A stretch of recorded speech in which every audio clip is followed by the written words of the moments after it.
नमस्कार दोस्तों, आप सबको कोटि कोटि प्रणाम। हम आपको यह दर्शाना चाहता हूँ कैसे विदेशियों ने हमारे भारत को गुलाम बनाया।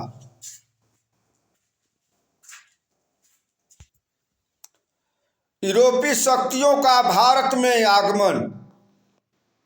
व्यापारिक मार्ग। प्राचीन काल से ही भारत का विदेशों से संपर्क रहा है। 16वीं शताब्दी से भारत से व्यापार करने के लिए यूरोपीय शक्तियों ने भारत आना प्रारंभ किया, जिसमें पुर्तगाली, डच, फ्रांसीसी और ब्रिटिश प्रमुख थी।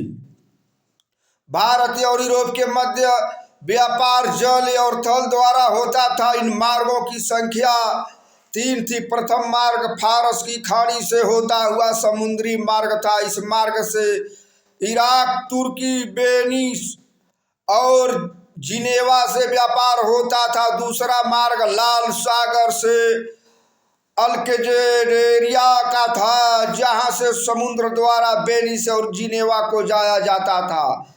तीसरा मार्ग मध्य एशिया से मिस्र और फिर यूरोप के लिए था।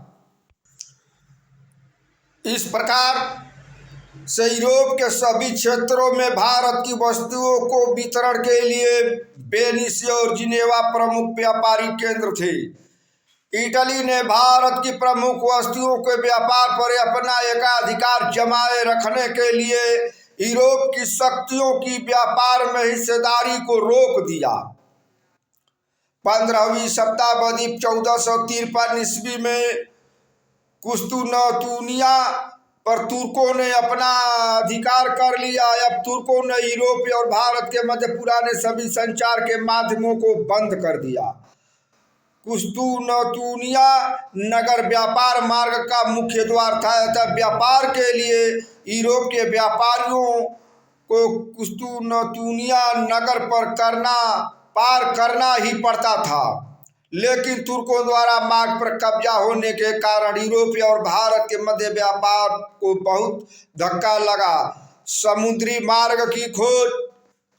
अब यूरोप वासियों ने व्यापार के लिए नए समुद्री मार्ग की खोज करना आरंभ कर दिया।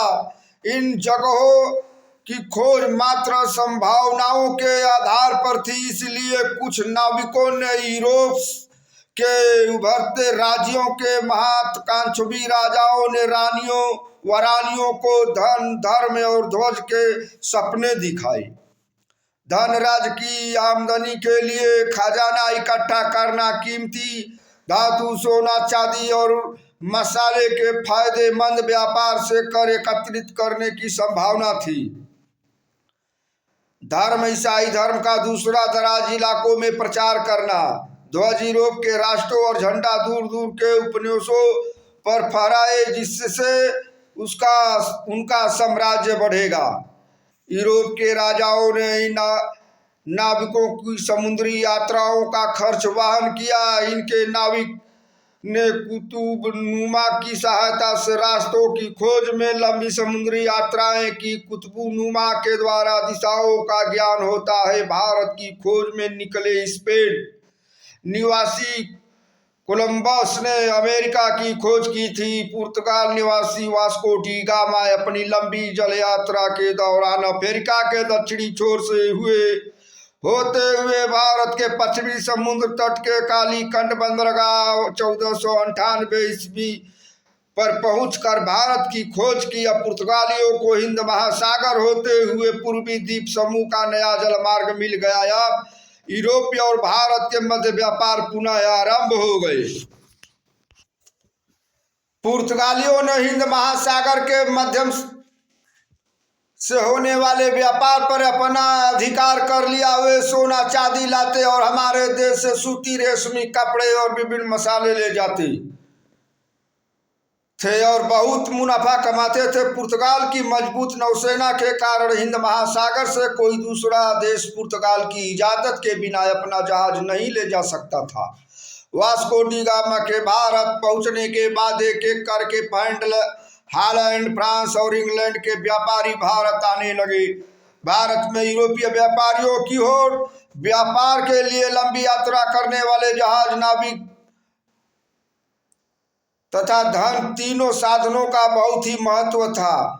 इन साधनों को प्राप्त करने के लिए कुछ अमीर यूरोपीय व्यापारियों ने 17वीं शताब्दी की शुरुआत में 1600 और 1670 ईस्वी के बीच व्यापारिक कंपनियां स्थापित की। व्यापारिक कंपनियों का अर्थ है व्यापार में कई लोग की हिस्सेदारी, शेयर का होना। सभी हिस्सेदार व्यापार में अपनी अपनी पूंजी लगाते थे। लगाई गई पूंजी के अनुपात में व्यापार से प्राप्त मुनाफे को आपस में बांट लेते थे।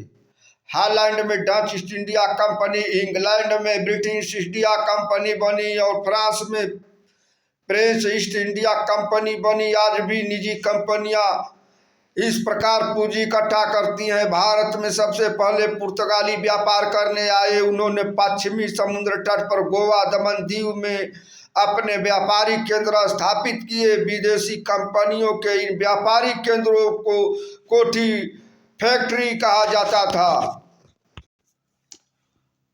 वास्को डी गामा के भारत पहुंचने के बाद एक एक करके हॉलैंड, इंग्लैंड और फ्रांस के व्यापारी जल के रास्ते भारत आने लगे। इस समय तक हिंदुस्तान के किसी भी शासक ने नौसेना तैयार करने की बात सोची तक नहीं थी। हाईलैंड निवासियों ने, जो डच कहलाते हैं, कालीकट को चीन, नागापट्टनम तथा चीनसूरा में व्यापारिक केंद्र खोले। फ्रांसीसियों ने मछलीपट्टनम, पंडिचेरी, चंद्रनगर, माही स्थानों में अपने व्यापारिक मुख्य केंद्र बनाए। अंग्रेजों ने अपने को केवल समुद्र तक ही सीमित नहीं रखा, बल्कि सूरत, कम्बे, अहमदाबाद, आगरा, भड़ौच, पटना, कासिम बाजार स्थानों पर व्यापारिक केंद्र बनाए। भारत में यूरोप के सभी देशों के व्यापारी पुर्तगालियों के हाथों से व्यापार छीनने की होड़ में लगे रहते थे। उनकी कोशिश रहती थी कि वे भारत में कम से कम कीमत देकर सामान खरीद सके, फिर वे इस सामान को यूरोप के अधिक से अधिक दाम पर बेचकर खूब मुनाफा कमा सके। उन्होंने पाया कि सूरत, मछलीपट्टनम जैसे बड़े बंदरगाहों पर जो सामान व्यापारियों द्वारा बिकने लाया जाता था वह महंगा मिलता है। इसलिए यूरोप के व्यापारी गांव-गांव में अपना आदमी या एजेंटे भेजकर सीधे कारीगरों से माल खरीदने की कोशिश में रहते ताकि सस्ता माल मिले। समय के साथ पुर्तगाली नौसेना और किलों की ताकत अंग्रेज, डच और फ्रांसीसियों से कई मुकाबले के कारण कमजोर पड़ गई। कुछ समय तक किसी एक का भारत के व्यापार पर अधिकार नहीं जम सका। विदेशी कंपनियों ने भारत में लगभग लाभ के लिए साम, दाम, दंड व भेद की तरीके अपनाए। उन्होंने बादशाहों और राजाओं के पास अपने अपने प्रतिनिधि या दूत भेजे और भारत में खुलकर व्यापार करने की इजाजत मांगी। अनुमति प्राप्त करने के लिए एक खुशामद भी किया करते थे। फलस्वरूप राजाओं ने अधिकार पत्र, फरमान जारी किए। व्यापारियों के दूतों ने कुछ करों को न देने की छूट मांगी।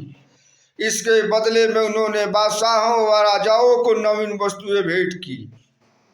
मुगल बादशाह जहांगीर के दरबार में कैप्टन हॉकिंस 1608 ईस्वी आने वाला प्रथम अंग्रेज राजदूत था। इसके बाद सर टॉमस रो 1615 ईस्वी में जहांगीर के दरबार में आया। जब उसने मुगल जहांगीर के दरबार की शासन शौकत देखी तो वह उसे बहुत प्रभावित हुआ। उसने सम्राट को अंग्रेजी दस्ताने भेंट किए और इंग्लैंड में इस्तेमाल की जाने वाली बग्घी दी, जिससे जहांगीर प्रसन्न हुआ। हिंदुस्तान के राजाओं के मन में यूरोपीय व्यापारियों की तरफ से मिलने वाली धमकी का असर भी था। पुर्तगाली नौसेना का मुकाबला दूसरे यूरोपीय देशों की